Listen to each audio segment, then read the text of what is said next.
Donc, je vous présente notre prochain conférencier, c'est en ligne, donc Monsieur Nicolas Devillers, qui est chercheur scientifique spécialisé dans le comportement et le bien-être des porcs au Centre de recherche et développement de Sherbrooke, d'Agriculture et Agroalimentaire Canada.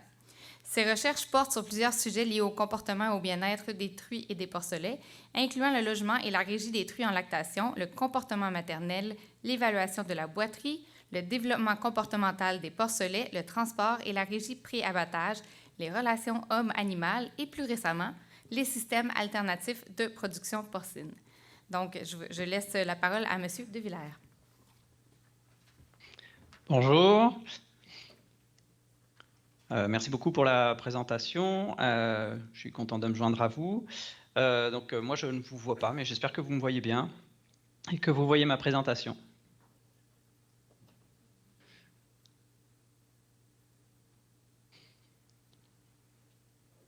Donc, je vais commencer tout de suite. Effectivement, je vais vous parler du design des lattes en béton pour le confort des truies gestantes en groupe.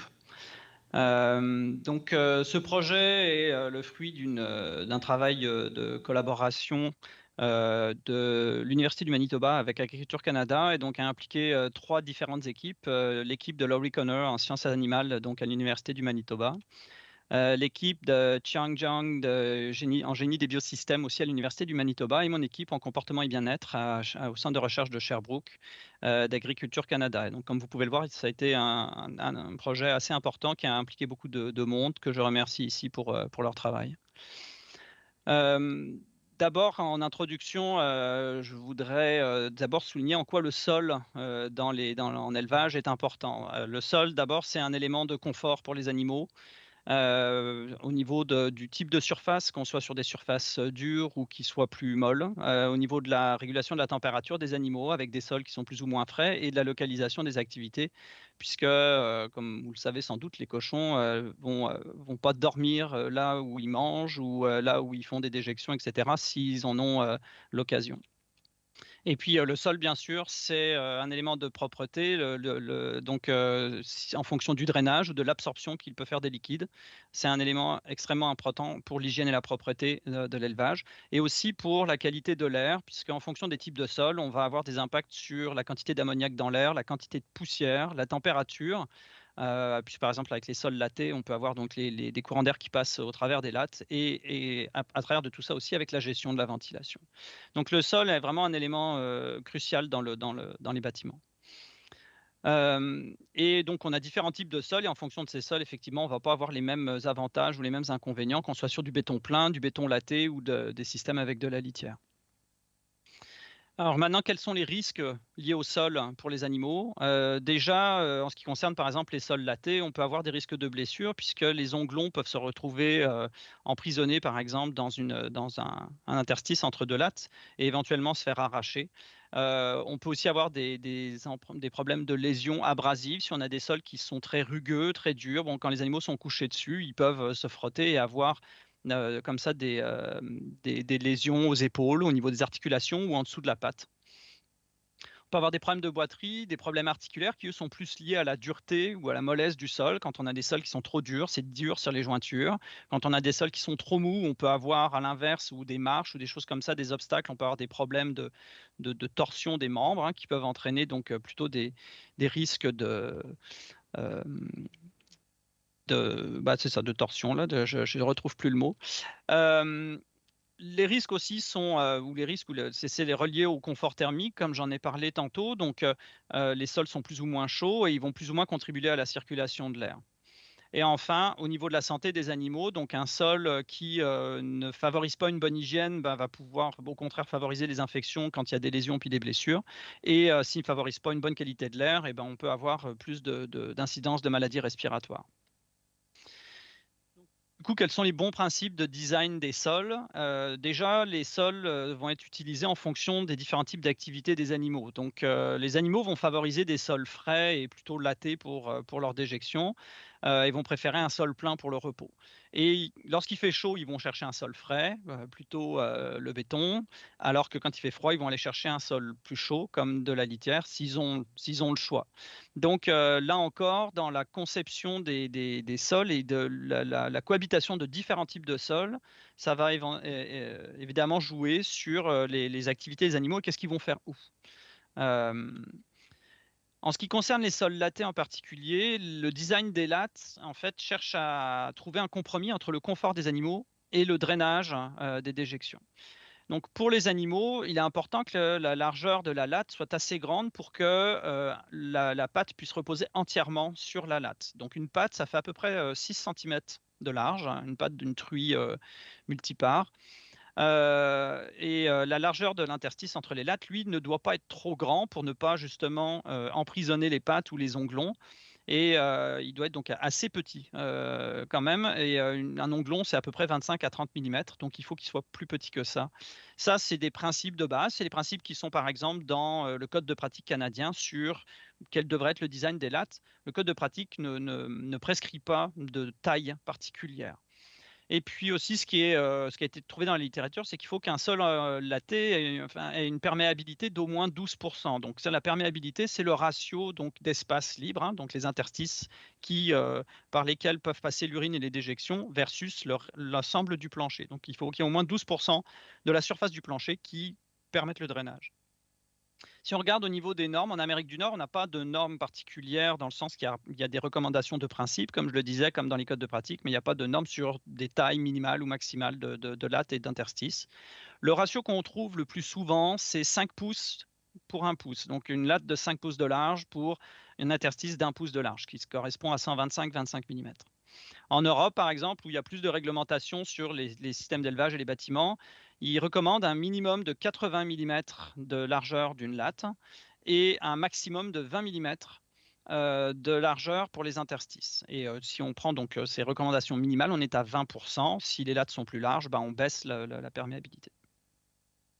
Donc dans ce projet-là, nous, ce que nous avons voulu faire, c'est qu'avec la transition vers les logements en groupe, on se demandait si les sols lattés qu'on voit couramment dans les élevages et puis qui sont du coup un peu le choix par défaut pour les logements en groupe pour les truies, étaient les mieux adaptés pour ces animaux-là, en fonction justement du fait qu'ils sont dans une dynamique de groupe, que les animaux se déplacent, etc. Et donc nous avons fait 2 projets. Un premier qui a étudié différentes combinaisons de largeur de latte et d'interstices et pour voir l'impact que ça avait sur les démarches des truies.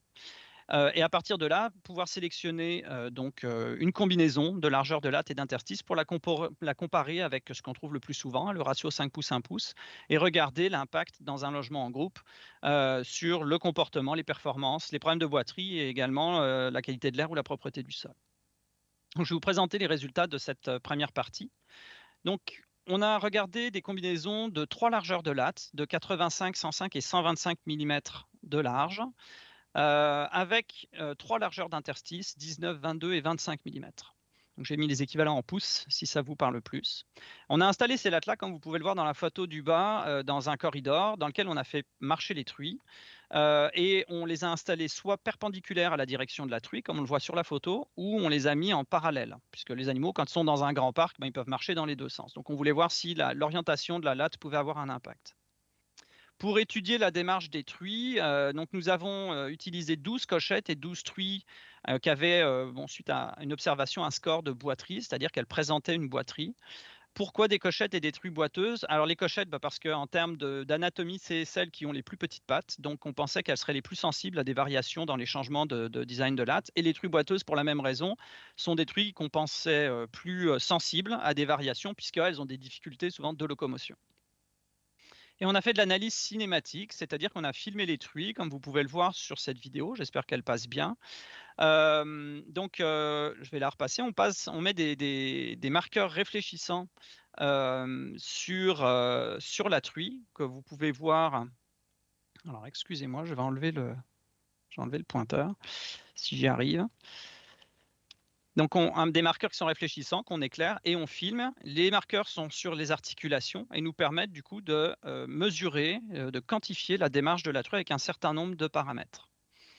Donc, ces paramètres sont par exemple, du point de vue de la truie, là, vous pouvez voir justement ces marqueurs réfléchissants et donc la position de ces marqueurs est suivie tout au long du déplacement de l'animal et on peut voir les variations. Donc ces marqueurs nous permettent de mesurer des paramètres au niveau de la truie en général, la vitesse à laquelle elle marche, la courbure de son dos, hein, parce qu'on sait qu'une truie qui va être plus gênée dans sa démarche ou qui a des problèmes de pattes, etc., va avoir tendance à courber le dos, ou des paramètres qui sont reliés aux pattes, donc la longueur de la foulée, le temps de pose de la patte sur le sol, la hauteur de la patte, l'angle des articulations, etc. On avait 10 paramètres au total. Pour vous montrer quelques exemples, puisqu'on a 10 paramètres, il y a 4 pattes sur une truie, il y a beaucoup de données, mais pour vous donner quelques exemples de l'impact de la largeur des lattes ou des interstices sur la démarche, ici vous avez donc les différentes combinaisons d'interstices 19, 22, 25 pour chaque largeur de latte, 85, 105 et 125. Ici, on s'intéresse aux lattes. Et ici, vous avez la hauteur de la patte avant chez les cochettes. Donc, c'est quand elle fait un pas. Donc, c'est-à-dire quand la patte est dans les airs, elle va atteindre une certaine hauteur par rapport au sol. C'est la hauteur maximale lors d'une foulée. Et donc, ce qu'on voit, c'est que ici, pour la patte, on voit que la hauteur la plus élevée était pour les lattes de 105 mm. Nous, ce qu'on estime, c'est qu'une truie qui va avoir une démarche facile, aisée, va avoir tendance à plutôt lever ses pattes assez haut, alors qu'une truie qui va marcher précautionneusement parce qu'elle est gênée ou qu'elle est en difficulté, elle va avoir une démarche plus raide et donc va moins lever les pattes. Ce qu'on voit dans le même ordre d'idée, c'est que l'angle de la patte avant, ici, que vous pouvez voir sur le dessin, donc plus la truie va lever la patte, plus l'angle va être petit. Donc ici, on voit que ça correspond justement avec cette hauteur où l'angle, ici, pour les lattes de 105 mm, est plus petit. Donc la truie lève sa patte plus haut, ça correspond. Au niveau de l'impact des largeurs des interstices, donc ici, on regarde non plus la largeur de la latte, mais la largeur de l'interstice, donc 19, 22 ou 25 mm, que vous voyez encore pour chaque type de latte, en bleu à 19 mm, en orange à 22 et en jaune à 25 mm. Et ici, on regarde la vitesse de marche en mètres par seconde. Et ce qu'on voit ici, c'est que donc une truie qui n'a pas de problème à marcher, qui est à l'aise pour marcher, etc., va marcher plus vite qu'une truie qui justement est gênée et donc va réduire sa vitesse pour mieux appréhender le sol. Et donc on voit que sur les interstices de 19 mm, la vitesse était plus rapide. Et de la même façon, quand on regardait la courbure du dos, donc un animal qui ralentit puis qui va marcher de manière moins facile va courber le dos. Donc l'angle fait par le dos va être plus petit lorsqu'il est gêné, et donc quand elle marche bien, l'angle va être plus grand, donc le dos plus plat. Donc un grand angle indique un dos plus plat, et on voit que c'est le cas ici encore à chaque fois pour les lattes à 19 mm, qui donc sont le signe que la truie, les cochettes avaient plus de facilité à marcher sur les sols avec des interstices plus petits. Donc en conclusion sur cette partie-là, en fait, ce qu'on a vu, c'est que la majorité des effets qu'on a vus, c'était sur les pattes avant, ce qui est assez logique, hein, puisque l'animal, il appréhende en fait le sol par ses yeux au fur et à mesure qu'il avance, et donc c'est les pattes avant qui vont avoir le plus impacté. C'est aussi les pattes avant qui supportent le plus de poids, hein, qui supportent 60% du poids de l'animal. Et c'est chez les cochettes, donc comme on le supposait, que donc des animaux avec des pattes plus petites qui étaient le plus affectés par les différents types de design de sol. Et on a vu que la démarche des truies et des cochettes était moins affectée par les lattes qui étaient plus larges et les interstices qui étaient plus petits. Donc plus on se rapproche d'un sol plein finalement, mieux ça va. Donc on a sélectionné pour la deuxième partie la combinaison d'une largeur de latte de 105 mm avec une largeur d'interstice de 19 mm. Je vais passer à cette deuxième partie qui comparait donc juste deux configurations, mais là on ne regardait pas juste des animaux qui marchent, on a regardé des truies en groupe pendant 2 gestations. Donc on avait ces truies-là logées dans des groupes d'à peu près 25 truies. On les a regardées pendant 2 gestations successives, les 2 premières parités. Et elles étaient logées à 2 mètres carrés par truie, ce qui est à peu près une densité moyenne dans ce qui est recommandé par les codes de pratique. Et elles étaient alimentées avec un alimenteur automatique. On avait 2 configurations de latte sur un sol qui était 100% latté. On a fait ce choix de 100% latté parce que c'était vraiment ça qu'on voulait voir, les largeurs de latte là. Et on a donc comparé donc ce qu'on retrouve le plus souvent en Amérique du Nord, c'est-à-dire le 5 pouces pour 1 pouce, c'est-à-dire 125 pour 25 mm, que vous voyez ici. On voit que les largeurs de latte et d'interstices sont plus gros qu'à droite, où on était sur donc, le sol qu'on avait sélectionné suite à notre première étude de 105 mm de large pour les lattes, 19 mm pour les interstices. Et je vous fais noter qu'ici, au niveau de la perméabilité, encore une fois, donc le ratio de vide par rapport à la surface totale était de 17% pour le sol ici en bleu et de 15% pour le sol en orange, donc un petit peu plus faible. Nous avons regardé beaucoup d'aspects, notamment les lésions aux pattes. Donc les lésions aux pattes, on les a mesurées en utilisant une grille qui allait à différents niveaux de sévérité. Et on regardait les dessous, les côtés des pattes. On regardait différents indicateurs comme la longueur des onglons ou le fait que les onglons accessoires étaient abîmés ou arrachés. Et les différentes craques qu'on pourrait retrouver, des fissures dans le mur, la muraille de l'onglon ou en dessous sur ce qu'on appelle donc la ligne blanche. Ici, la ligne blanche que vous pouvez voir en haut à droite, qui est la séparation entre la muraille et le dessous de la patte, ou éventuellement des fissures aussi entre la limite entre ce qu'on appelle la sole, qui est la partie avant du dessous de la patte, et le talon, qui est la partie arrière. Donc là, je vais vous présenter les résultats pour ces lésions. Donc, je vais vous présenter pour deux types de lésions, ce qu'on appelle surcroissance ou érosion du talon, donc sur cette partie-là. Donc, quand on a beaucoup de frottement sur cette partie-là, on peut avoir deux réactions. Soit il y a beaucoup de frottement et donc la peau est très abîmée et donc on a des lésions qui se creusent et la peau du dessous est abîmée jusqu'aux tissus qui sont en dessous, le corium. Ou alors, en réaction, des fois, quand il y a beaucoup d'abrasion, comme par exemple pour nous, quand on se fait des ampoules aux mains ou ailleurs, la pâte va réagir en faisant beaucoup de tissus morts et donc on va avoir une croissance trop importante de tissus morts qui vont faire comme une espèce de boule de tissu mort en dessous du talon. Donc ça, c'est la première que je vous présentais. Et l'autre que je vous présentais, c'est les fissures dans la muraille, qui fait le pourtour là, de l'onglon. Donc ici, graphique un peu compliqué, mais on va y passer tranquillement au travers. On a regardé, on a observé donc les pattes détruites dans les deux systèmes. Donc on avait un groupe avec donc le sol à 125-25 mm et un groupe détruit sur ce sol à 105 et 19 mm, donc en orange, l'autre en bleu. On les a regardés en début et en fin de gestation, à 6 semaines et 17 semaines de gestation, au cours de la première et de leur deuxième gestation. Et ça, on l'a fait pour leur patte avant et pour leur patte arrière. Et donc ici, ce que vous voyez, c'est le score moyen de sévérité pour un type de lésion, qui sont les lésions d'érosion et de surcroissance du talon. Donc là, vous en voyez une particulièrement grave. Là, on a carrément une crevasse dans le talon, mais qui montre en fait qu'il y a des impacts de frottement importants au niveau du talon.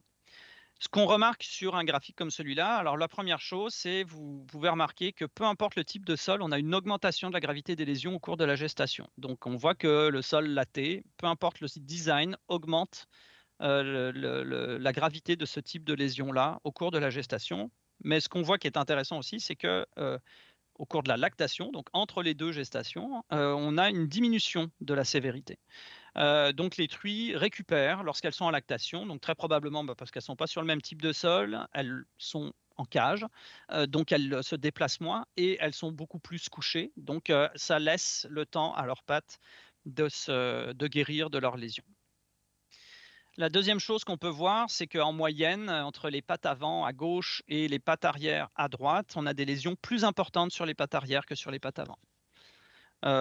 Comment on l'explique? Ça, je ne sais pas exactement, mais peut-être ça pourrait être relié aux postures. C'est-à-dire que quand les truies se lèvent, souvent c'est les pattes arrière c'est le derrière qui se lève en deuxième. C'est-à-dire qu'elles commencent par s'asseoir et après elles lèvent le derrière. Et c'est souvent là qu'on voit des problèmes de glissement, par exemple, où les pattes arrière partent sur les côtés, puis que c'est là qu'elles peuvent peut-être plus s'accrocher au niveau des lattes.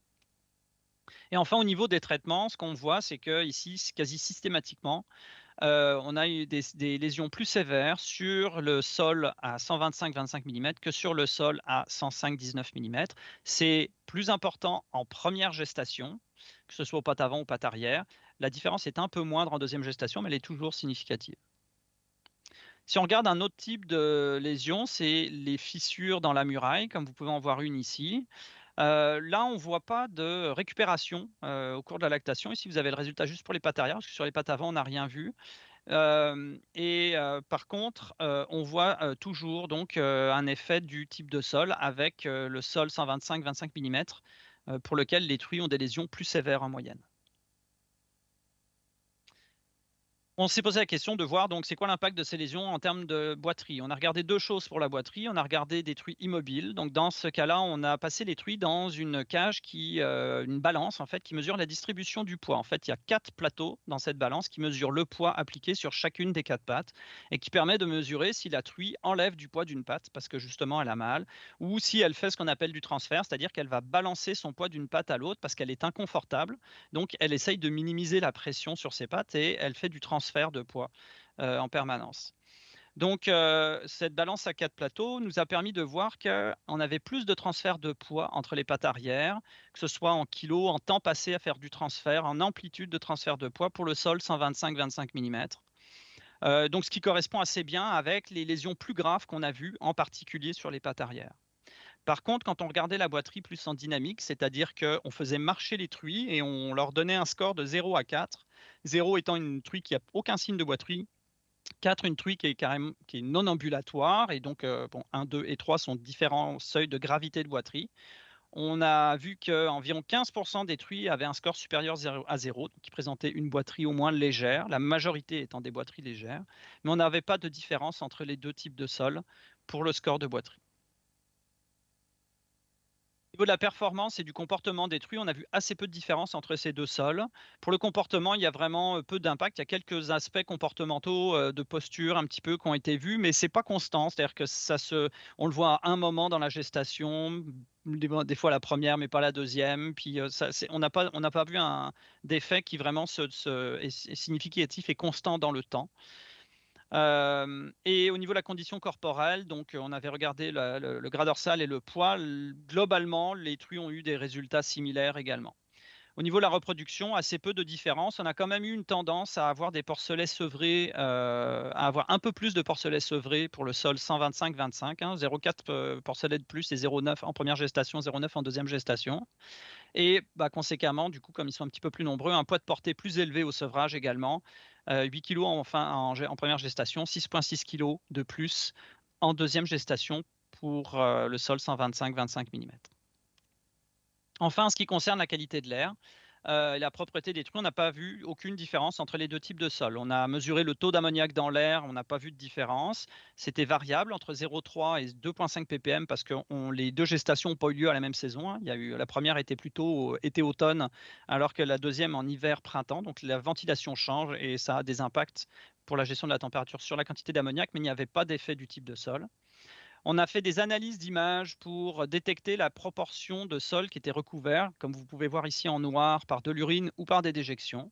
En moyenne, on avait 53% du sol qui était recouvert soit par de l'urine ou des déjections. Ça variait entre 19 dans les zones où les truies dorment, les zones de couchage, qui étaient plutôt propres, et les zones plus sales, proches des abreuvoirs par exemple, où les truies vont avoir plus tendance à déféquer à 80% environ. Mais on n'a pas eu de différence entre les 2 types de sols, encore une fois.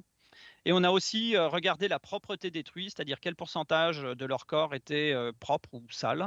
Et de la même façon, on n'a pas vu d'effet du type de sol sur la propreté des truies. Donc en conclusion, les différences entre les 2 sols 105-19 et 125-25 mm sont assez peu marquées. On a quand même des indications qu'il y a plus de mal de pattes sur le sol 125-25. Donc notre hypothèse, c'est que la largeur de l'interstice occasionne plus de problèmes aux pattes arrière.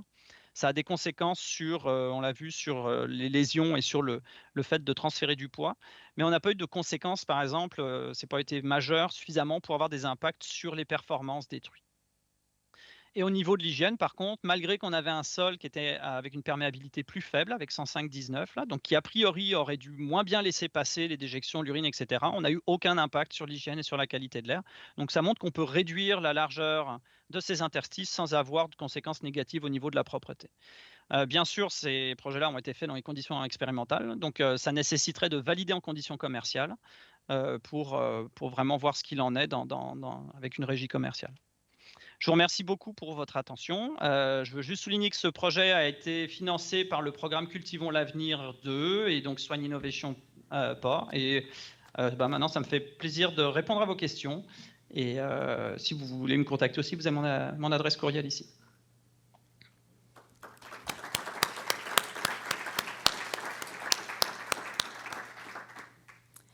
Merci beaucoup, Nicolas. Est-ce que quelqu'un avait une question? Dans ce cas-ci, j'insiste vraiment pour le micro pour que M. De Villers puisse bien comprendre. Je pense que c'était très clair. Donc, on semble pas avoir de questions ici. Nicolas, si tu m'entends bien. Oui, je vous entends. OK, parfait. Bon, bien, merci beaucoup d'avoir pris le temps, malgré la distance, d'être ici. Et on va pouvoir maintenant passer à notre prochaine présentation. Merci beaucoup. Je vous souhaite une bonne fin de journée. Merci.